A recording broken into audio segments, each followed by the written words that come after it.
నాకు దగ్గర వాడు నా స్నేహితుడు అంతకన్నా ఎక్కువైన కూడా చెప్పాలి. కష్టకాలం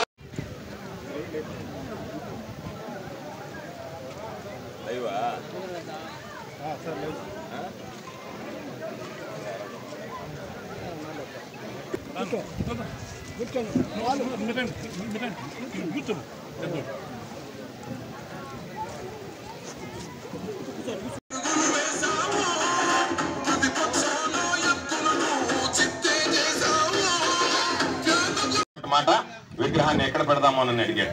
ఒక ఆయన పాపం తాడేపల్లి దగ్గర ఒక స్థలం ఉంది, వెలగపూడిలో ఒక జంక్షన్ ఉంది, అన్ని రకాలైనటువంటి చెప్తే జగన్మోహన్ రెడ్డి గారు చెప్పినటువంటి మాట అంబేద్కర్ గారి విగ్రహాన్ని అక్కడ ఇక్కడ పెట్టడం కాదు, విజయవాడ నడిబొడ్డులో 1000 కోట్ల రూపాయలు విలువైనటువంటి స్వరాజ్ మైదాన్లో ఏర్పాటు చేద్దామని 1000 కోట్ల రూపాయలు విలువైనటువంటి స్థలంలో ఈరోజు అంబేద్కర్ విగ్రహాన్ని విజయవాడ నడిబొడ్డును ఏర్పాటు చేసినటువంటి ఘనత మన ముఖ్యమంత్రి జగన్మోహన్ రెడ్డి గారికి అని చెప్పి సందర్భంగా మీ అందరికీ మనం చేస్తున్నాను. పెట్టి 3000 రూపాయల వరకు పెంచుకుంటూ వెళ్ళి ఆ 3000 రూపాయలు కూడా ప్రతి నెల 1వ తేదీ కల్లా టెన్షన్గా మీరు నిద్రలేచే సమయానికి వాలంటీర్ నిలబెట్టి మీరు ఎప్పుడు నిద్రలేస్తారా, మీ చేతిలో పెన్షన్ పెడదామా అని చెప్పి పేదవాడి ఇంటికి పెన్షన్ నడిపించినటువంటి ఘనత జగన్మోహన్ రెడ్డి గారిది అని చెప్పి మీ అందరికీ సందర్భంగా ఇటువంటి పరిస్థితుల్లో రేపు జరిగేటువంటి ఎన్నికల్లో గతంలో చూసాం. సోమిరెడ్డి అనేటువంటి వాడు 2019 ఎన్నికల్లో వస్తాడు, మరలా 2024 ఎన్నికల్లో కనపడతాడు తప్ప మధ్యలో ఎక్కడా కనిపించడు. కరోనా కష్టకాలంలో ఎక్కడికి వెళ్ళాడో కూడా తెలియదు, ఎవరికి ముఖం చూపించలేదు. అటువంటి పరిస్థితుల్లో కరోనా కష్టకాలంలో దాదాపు 3 కోట్ల రూపాయలు విలువైనటువంటి బియ్యం, వంట నూనె సర్వేపల్లి నియోజకవర్గంలో మనం పంపిణీ చేశాం, మీ ఇంటి బిడ్డగా నేను అని చెప్పి ఈ సందర్భంగా మీ అందరికీ చేస్తూ రేపు జరిగేటువంటి ఎన్నికల్లో మీరందరూ కూడా మంచి మనసుతో నిండు హృదయంతో వైఎస్ఆర్ కాంగ్రెస్ పార్టీని ఆదరించి సీలింగ్ ఫ్యాన్ గుర్తు మీద ఓట్లు వేయండి అని చెప్పి మనందరినీ అర్థిస్తూ ప్రతి ఒక్కరికి 2 ఓట్లు ఇవ్వడం జరుగుతుంది.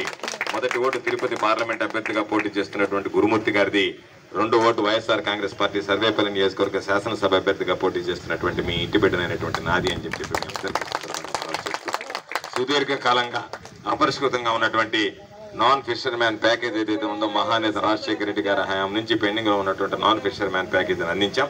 1/6 మిగిలిపోయినా సరే అర్హత కలిగినటువంటి ప్రతి కుటుంబానికి నాన్ ఫిషర్ మ్యాన్ ప్యాకేజ్ అందించేటువంటి బాధ్యత నాది అని చెప్పి సందర్భంగా మీ అందరికీ మనం చేస్తూ వైఎస్ఆర్ కాంగ్రెస్ పార్టీని ఆదరించి జగనన్నకు ఆశీర్వదించి మీ సంపూర్ణమైనటువంటి ఆశీస్సులు నాకు అందించి మే 13వ తేదీ జరిగేటువంటి ఎన్నికల్లో ఫ్యాన్ గుర్తు మీద ఓటు వేసి మరొకసారి మీకు సేవ చేసేటువంటి భాగ్యాన్ని ప్రసాదించండి అని పేరు నా చేతులు జోడించి సవినయంగా ప్రార్థిస్తూ మీ అందరి దగ్గర సెలవు తీసుకుంటున్నాను.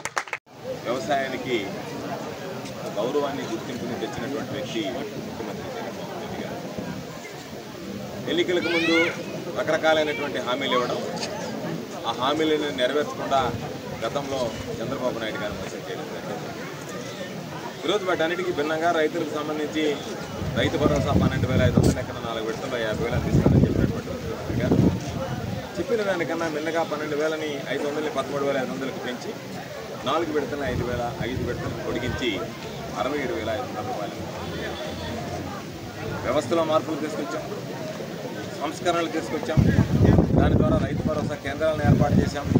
రైతు భరోసా కేంద్రం ద్వారా ఇంటికి నాణ్యమైనటువంటి విత్తనాలు, ఎరువులు సరఫరా చేసేటువంటి వ్యవస్థని తీసుకురావడం జరిగింది.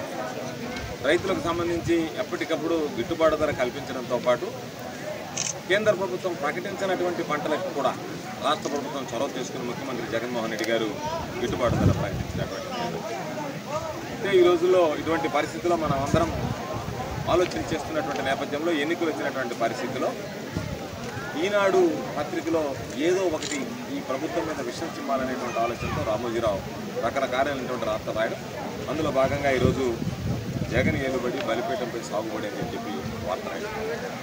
అంటే ఈయన ఆలోచన ఒకరోజు విద్య మీద, ఒకరోజు వైద్యం మీద, ఒకరోజు వ్యవసాయం మీద, ఒకరోజు వైఎస్ఆర్ కాంగ్రెస్ పార్టీకి సంబంధించినటువంటి శాసనసభ్యుల మీద, మంత్రుల మీద రాయడం అనేటువంటిదే పనిగా పెట్టారు.